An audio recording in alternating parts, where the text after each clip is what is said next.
Akagami no Sen benar-benar menjadi salah satu karakter yang sangat misterius dalam cerita One Piece. Sosoknya yang menjadi panutan Luffy untuk menjadi bajak laut yang hebat, seakan-akan membuat para fan One Piece berubah 180 derajat ketika Sen justru menemui Gorosei untuk membicarakan seorang bajak laut ketika Arch Reverie. Jelas, hal ini membuat kita semua penasaran, kok bisa seorang bajak laut yang notabene adalah musuh utama dari pemerintah dunia dengan bebasnya bertemu dengan orang yang sangat penting di pemerintah dunia, yaitu Gorosei. Nah, sebenarnya keanehan ini sudah mulai tercium saat Sen datang ke pertempuran besar di Marineford. Sen dan kelompok bajak lautnya datang untuk menghentikan perang tersebut. Bayangkan saja apa yang akan terjadi ketika itu jika Sen tidak datang ke pertempuran Marineford. Ya, korban dalam perang tersebut akan semakin bertambah, baik itu di pihak Angkatan Laut ataupun aliansi bajak laut Shirohige. Ditambah lagi apa yang dilakukan oleh Kurohige jelas menjadi sebuah ancaman besar. Karena secara tidak langsung, jika sosok kuat yang ada di pertempuran besar Marineford dihabisi oleh bajak laut Kurohige, akan membuat Kurohige semakin dekat dengan One Piece. Itu sebabnya kenapa sosok Akagami no Sen datang ke pertempuran Marineford, karena Sen tahu jika Kurohige akan merencanakan semua ini. Dan yang perlu digarisbawahi di sini adalah Sen telah mengamati Kurohige ini sejak dia masih kecil. Apalagi konflik kedua karakter ini semakin membuat Sen tahu jika Kurohige benar-benar menjadi bajak laut yang harus diwaspadai. Selain itu, kerugian pemerintah dunia yang diakibatkan oleh bajak laut Kurohige ini pun tak main-main. Contohnya seperti kaburnya para tahanan Imperdon level 6 yang jelas-jelas ini sangat membuat malu pemerintah dunia. Nah, peran Gorosei sebagai petinggi pemerintah dunia pun membuat mereka bebas melakukan apapun termasuk pencitraan di mata dunia. Mereka akan berusaha keras demi menjaga pandangan publik terhadap pemerintah dunia dalam kesan yang baik. Mereka juga akan melakukan segala cara agar kejelekan mereka juga tidak terungkap ke publik. Contohnya saja apa yang pernah dilakukan oleh pemerintah dunia terhadap penduduk Pulau Ohara.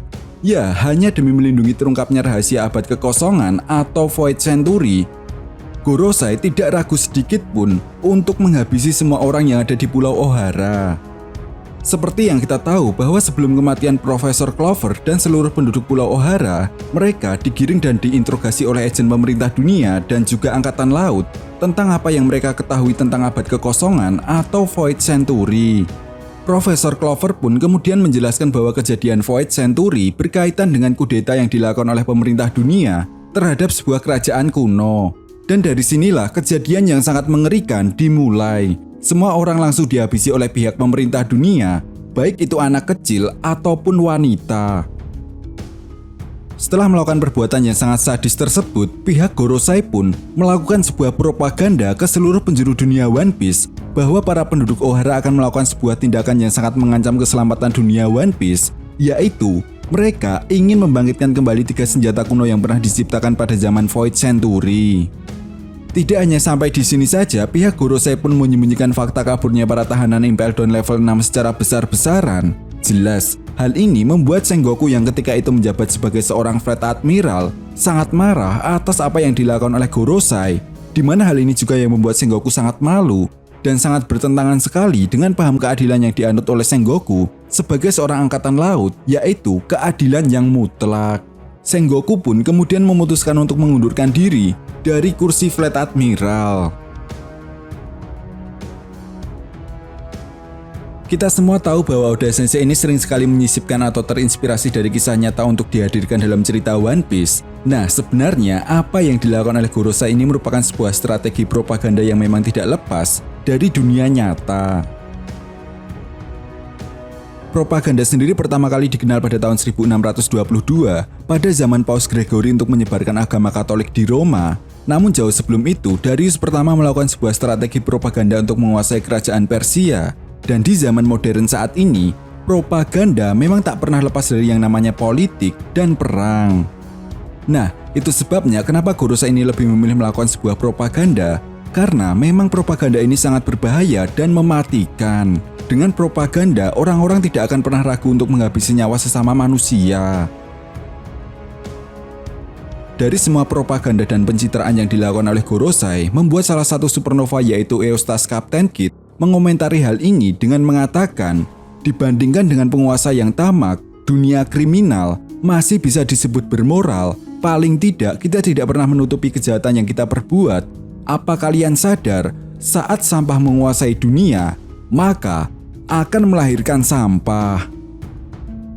Ya, kalau dipikir-pikir sih, apa yang dikatakan Kid ini memang ada benarnya. Dan itu baru sebagian kecil saja yang dilakukan oleh Gorosei.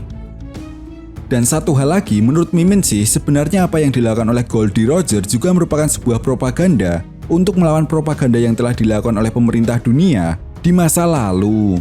Tujuan dieksekusinya Goldie Roger di hadapan banyak orang agar semua orang takut terhadap pemerintah dunia. Namun hal ini malah menjadi sebuah blunder bagi pemerintah dunia setelah apa yang dikatakan oleh Goldie Roger tentang harta karun One Piece. Lalu sampai di sini yang menjadi sebuah pertanyaan besarnya adalah bagaimana bisa seorang Akagami no Seng yang notabene adalah seorang bajak laut dan bahkan mantan kru Roger Pirate bisa bertemu dengan Gorosei?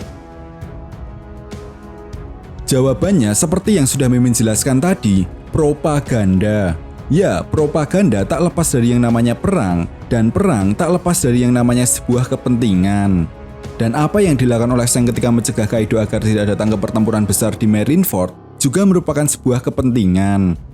Sekelas Yonko Kaido yang notabene memiliki sifat yang keras kepala, bisa menuruti perkataan seorang Akagami no Seng, lalu apa yang dilakukan oleh Seng? Belum diketahui dengan jelas sih, tetapi ada kemungkinan jika Seng mengatakan bahwa akan terjadi sebuah perang besar di negeri Wano dan kemunculan sosok legenda. Jelas hal ini sangat diharapkan sekali oleh Kaido yang notabene mencari musuh yang kuat. Dengan kata lain, Seng telah sukses menjalankan rencananya sampai di sini, dan kedatangan Seng menemui Gorosei pun tak lepas dari yang namanya sebuah kepentingan. Kita tahu misi pertama Gorosei ini kepada agen pemerintah dunia yang ada di negeri Wano adalah menjadikan negeri Wano bagian dari pemerintah dunia dan menangkap Nico Robin. Namun pada manga One Piece chapter 1037 kita semua diperlihatkan Gorosei membicarakan kebangkitan buah iblis legendaris yang namanya telah dirahasiakan selama ini. Dan pada manga One Piece chapter 1042, kenapa Gorosei ini tiba-tiba berubah pikiran untuk segera menghabisi Mugiwara Luffy? Padahal kebangkitan buah iblis yang dimaksud oleh Gorosei tersebut belum tentu kebenarannya dan hanya sebuah rumor. Bahkan seorang agen pemerintah dunia yaitu CP0 saja sampai gemetar ketika mendapatkan misi baru untuk segera menghabisi Mugiwara Luffy yang jelas-jelas ini mustahil dilakukan oleh agen CP0. Namun karena kesetiaannya, agen CP0 ini siap menerima semua konsekuensi yang akan terjadi kepada dirinya. Dan benar saja pada manga One Piece chapter 1043, agen CP0 tersebut terlihat sangat pasrah sekali dan langsung diajar oleh Kaido. Tapi yang menjadi sebuah pertanyaannya, kenapa Gorosei melakukan hal ini? Jawabannya sudah jelas. Seng telah melakukan sebuah propaganda kepada Gorosei demi melancarkan rencananya. Lalu sebenarnya rencana apa yang ingin Seng lakukan? Next, kita akan bahas di pembahasan berikutnya ya. Oke, mungkin sampai di sini dulu pembahasan kita kali ini. Jika nakama punya pendapat lain, silahkan berikan komentar kalian di kolom komentar. And see you next time.